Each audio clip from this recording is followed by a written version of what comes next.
Ya de regreso aquí estoy con mi hermano y amigo Elías Martínez y por supuesto Elías también tenemos a un invitado muy especial. Así es, sí, le damos buenos días amigos televidentes, les damos la bienvenida al doctor Onofre Rojas que está con nosotros hoy y nos acompaña.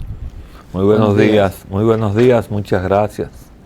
Doctor, con usted hay que hablar de muchos temas interesantes, pero hay un tema que a nosotros nos llama mucho la atención. De hecho, usted estuvo en años anteriores y se ha estado hablando siempre de lo que es la territorialidad en la República Dominicana y sobre todo en nuestra capital, que hay que hacer algo con ella para solucionar varios problemas.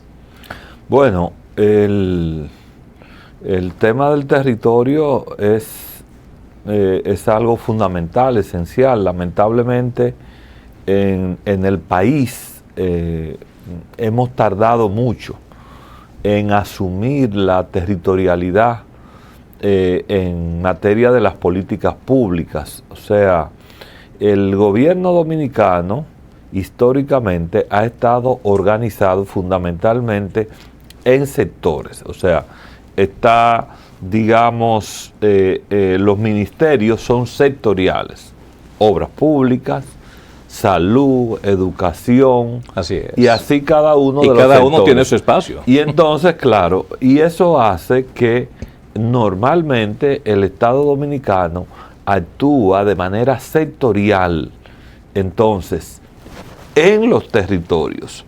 O sea, al final de cuentas, cada sectorial tiene que ir a cada territorio. Entonces, el territorio, es decir, para organizar el país, el territorio hay que dividirlo. O sea, entonces, desde barrios, secciones, parajes en las zonas rurales, distritos municipales, municipios, provincias, subregiones, regiones, y entonces, y está el país. Entonces, todo eso tiene que organizarse y esa debe ser la base incluso para la planificación del país.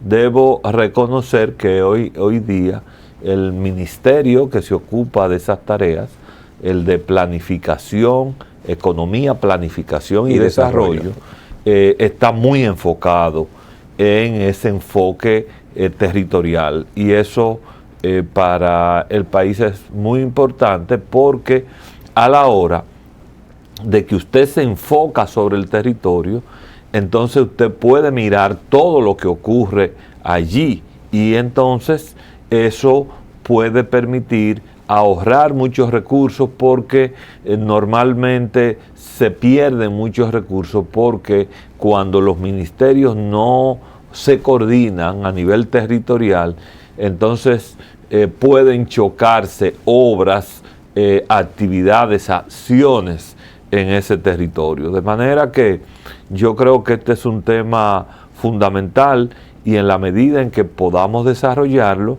le vamos a granjear grandes beneficios al país. Digamos, un tema tan fundamental, por ejemplo, como el tema del agua. Sí. Si no hay un enfoque territorial claramente establecido a través de usted conocer, o sea, por ejemplo, los ministerios que tienen que trabajar con estos temas, como es especialmente el Ministerio de Medio Ambiente, el de Agricultura, sí, que tiene agricultura, usa gran parte del agua, sí, para regadío, sí, o sea, las aguas tienen usos industriales, entonces son muchos los usos del agua. Entonces, pero ¿qué pasa?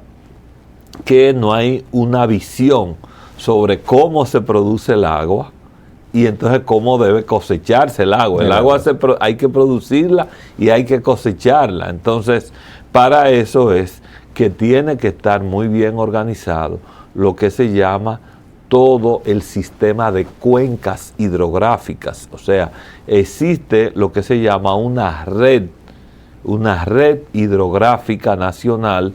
Entonces, esa red se divide en cuencas, en subcuencas, sí, en microcuencas, ¿Y qué sucede? ¿Qué es lo que debería suceder?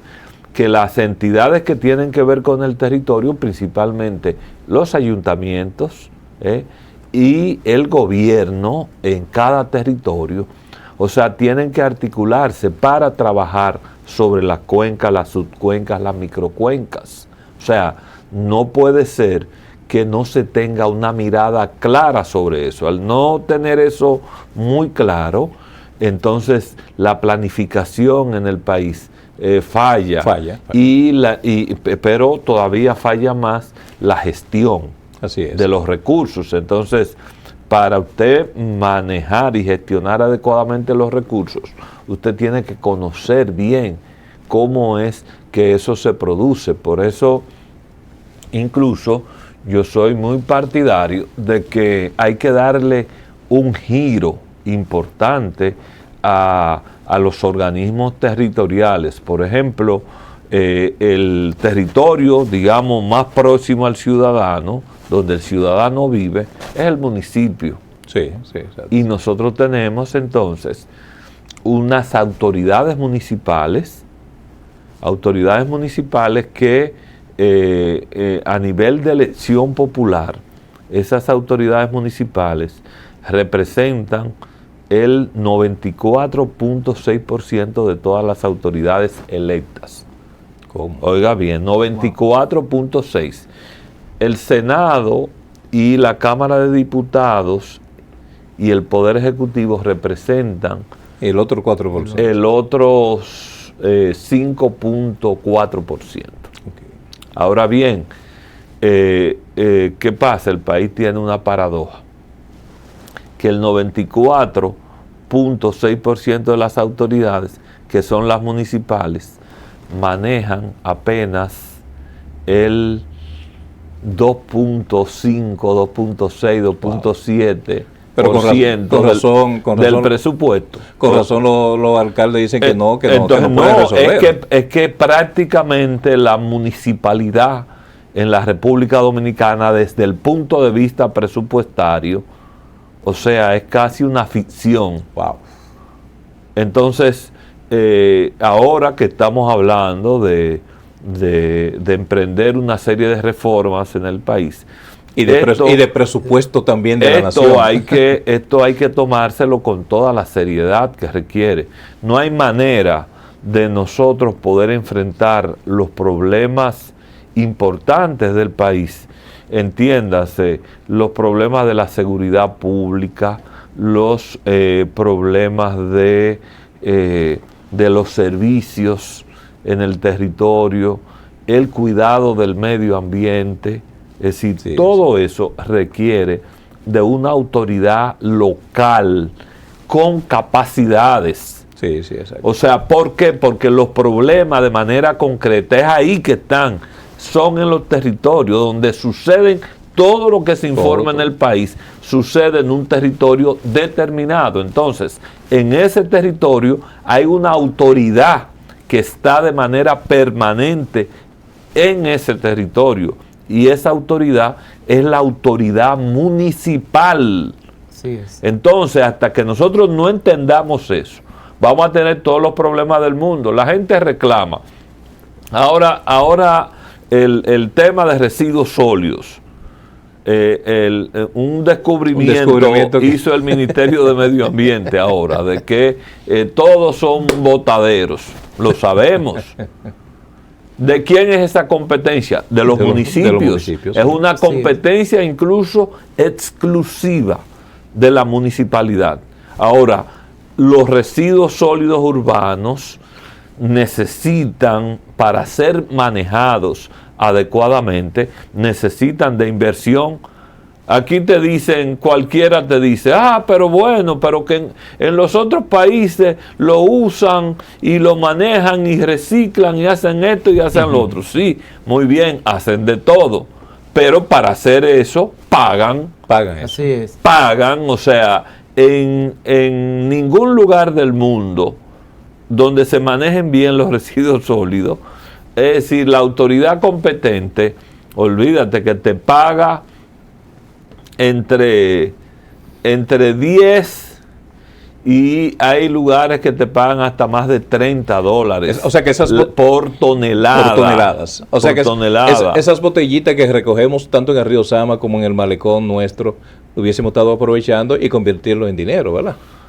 Todo eso se puede hacer, pero lo que quiero dejar bien claro es que no hay manera, no quiero decir que el problema nada más sea económico, pero sin resolver el problema económico no hay forma de usted poder entrar integralmente a la problemática. De manera que ciertamente, o sea, volviendo a la pregunta original, definitivamente el enfoque sobre la territorialidad es una cuestión, pero de primer orden. Es obligatorio. Sí, sí. Nos sentimos de verdad, doctor, mire, el doctor Onofre Rojas es un hombre de mucha experiencia y yo quisiera preguntarle a usted, de acuerdo a todo ese panorama que usted nos está explicando aquí, porque la verdad es que tenemos que aprovecharlo para nuestros amigos televidentes, todo ese conocimiento que usted tiene,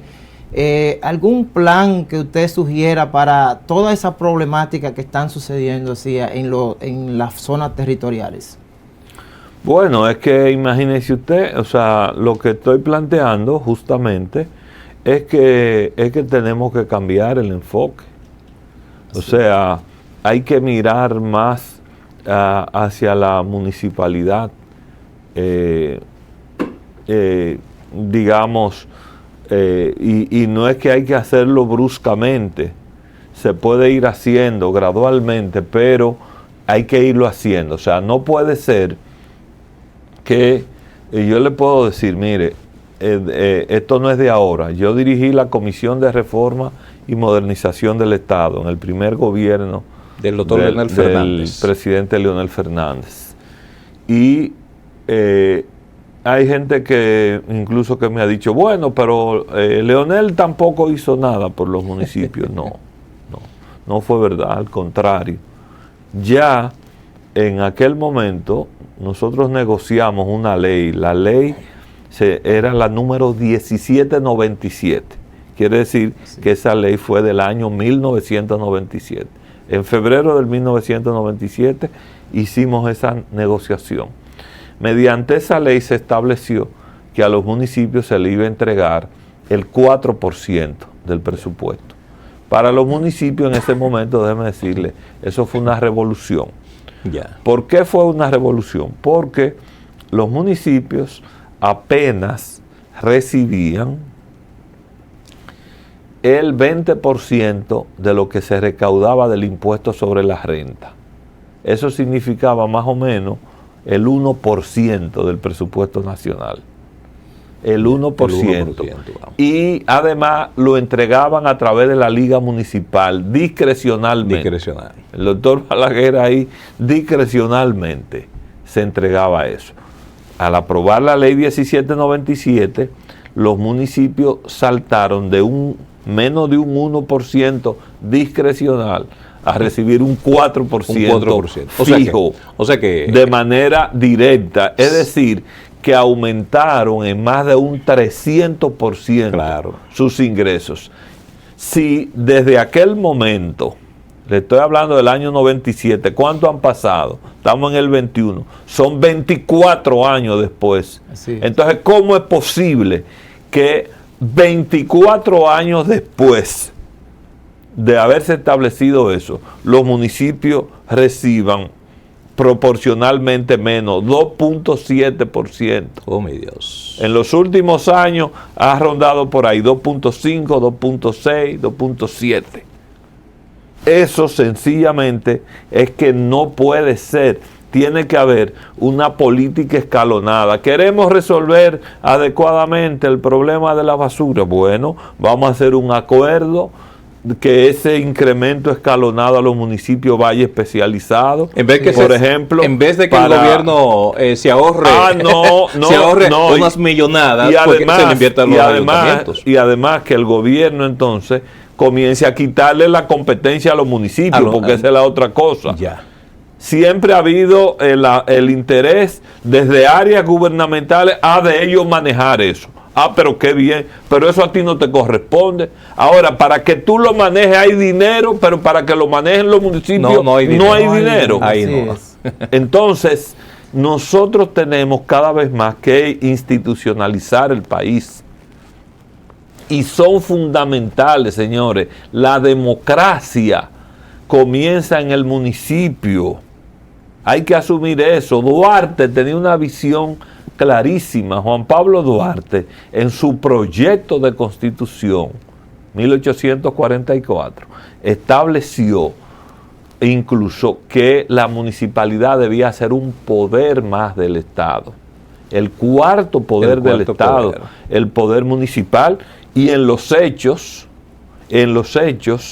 es un poder legitimado por el voto popular, por el soberano, que es el pueblo. En una democracia verdadera, siempre la soberanía está en el pueblo. Así es. En el demos, en el pueblo. Entonces, nosotros tenemos que entender eso y asumirlo. Entonces, yo creo que por ahí vendrían muchas soluciones para múltiples problemas del país, donde usted no tendría que tener toda esa dispersión institucional y donde podrían solucionarse muchísimos problemas. Usted ve ahora mismo la escuela, 4% para la educación, muy bien, pero, óigame, la mayoría de las escuelas que la analicen se han estado deteriorando, todos los informes lo demuestran. Así es, lamentablemente. ¿Entiende? Porque, es decir, el Ministerio de Educación tendría que tener un acuerdo con la municipalidad. Exacto. Para que los gobiernos locales que están en el territorio, óigame, puedan mantener un poco esa infraestructura escolar, ¿no entiende? Pero se entiende que deberían contribuir y que lo hagan, pero, como les digo, no puede ser. ¿Entiende? Que el sector educación tiene un 4% del presupuesto. Y el gobierno municipal tenga apenas... Todos los gobiernos municipales tienen el 2.7. No es fácil. Doctor, hemos hablado ahí algo que... Bueno, con esto no quiero decir que se debe rebajar el presupuesto de educación. Todo lo contrario. Aumentarlo. Todo lo contrario. Hay ministerios que hay que sacar para la poder. Educación hay que dar todo lo que haya que dar, porque tiene que ser siempre una prioridad nacional. Eso es así. Usted hablaba del doctor Leonel Fernández. Hay que hablar de usted antes de que termine este programa sobre Fuerza del Pueblo, porque usted es parte de ese equipo.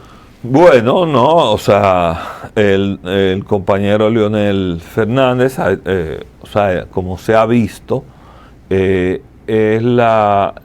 continúa siendo la figura política de la República Dominicana, digamos que el liderazgo más importante que tiene, no la Fuerza del Pueblo, porque mucha gente dice, Leonel es el líder de la Fuerza del Pueblo, ¿no? O sea, Leonel yo creo que pasa de la fuerza. No, es el principal líder de la República Dominicana, o sea, dicho sin ningún tipo de apasionamiento, sino dicho por la propia realidad. Es la persona que tiene, o sea, ya por su experiencia y digamos todo el enfoque que ha hecho siempre sobre el país, pero también sobre el mundo, hombre que ha estado siempre en la esfera brillante, internacional y reconocida entonces como una figura de primer orden en cualquier parte del mundo que usted se mueva. O sea, ya la figura de Leonel es una figura sumamente reconocida y nada que decir de los aportes que le ha hecho el país y digamos que su último gran aporte será esta construcción de la Fuerza del Pueblo que venimos trabajando de manera incesante para darle precisamente a la política esa connotación duartiana, porque mucha gente siempre tiene la tendencia a criticar la política, a los políticos, a los partidos. Sí. Y bueno, se ha dado mucha tela por donde cortar. O sea, correcto. Yo creo que mucha gente ha desvirtuado la política y entonces eso da la ocasión para que se hagan críticas permanentes, pero en realidad, independientemente de que esas críticas apliquen para gran parte de los actores políticos que precisamente la han desvirtuado, es decir, también hay la buena política, la política duartiana. En tercer curso de la primaria me llegó una vez una frase de Duarte y más nunca se me olvidó. La política es, después de la filosofía, la ciencia más pura y más digna que deben albergar las inteligencias nobles. Eso lo dijo el joven Duarte en su momento. En su momento. Y así la practicó hasta la muerte. O sea, fue consecuente hasta la muerte, luchando por los mejores ideales, luchando por la soberanía y la independencia nacional, procurando, Duarte dijo en un famoso discurso, o no tan famoso, pero sí en un discurso en Puerto Plata, que a lo único, alguien le preguntó que a qué él aspiraba, y él dijo una cosa muy sencilla: yo lo único que quiero es que los dominicanos puedan vivir tranquilos, de manera independiente y siempre en convivencia. Entonces, que debe ser el ideal de todos. Realmente nosotros estamos haciendo un esfuerzo en Fuerza del Pueblo para recuperar esa buena política, y en base a eso estamos creciendo, estamos trabajando intensamente. Hicimos un congreso, de ese congreso ya salieron los estatutos, la declaración. O sea, ya Fuerza del Pueblo es un partido con sus estatutos, o sea, con sus normas ya establecidas. Claro que sí. Y entonces hemos estado trabajando desde hace un tiempo en un plan nacional de afiliación y organización. ¿Qué significa eso? Que nosotros estamos apostando a construir un padrón de alrededor de 1 millón de dominicanas y dominicanos. Y para eso está toda la red de la Fuerza del Pueblo en todo el territorio nacional y también internacional, donde viven dominicanos. Aquí no hay una fuerza política que esté mejor estructurada que la Fuerza del Pueblo en España, Italia, en toda Europa, en los Estados Unidos, en todos los Estados Unidos, en Canadá, en Centroamérica, en Suramérica. Es decir, Fuerza del Pueblo está donde quiera que estén los dominicanos y dominicanas. Y en todo el territorio nacional, es decir, tenemos cada vez más un liderazgo más consolidado y trabajando incesantemente. Hemos estado creando lo que son las casas del pueblo, porque los locales, y así lo definió el Congreso, de la Fuerza del Pueblo, deben constituirse en casa del pueblo. ¿Qué significa esto?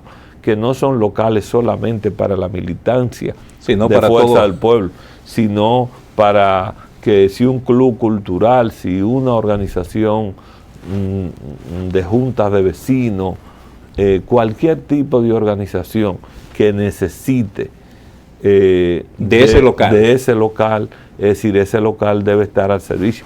Creamos varios centros de vacunación en su momento en nuestros locales, precisamente por ese espíritu cívico y duartiano que anima a la Fuerza del Pueblo. Doctor, bueno, el tiempo se nos acabó, pero agradecerle el que usted haya venido a compartir con nosotros y con esta legión de televidentes que nos acompaña cada día. Muchísimas gracias a ustedes. Bueno.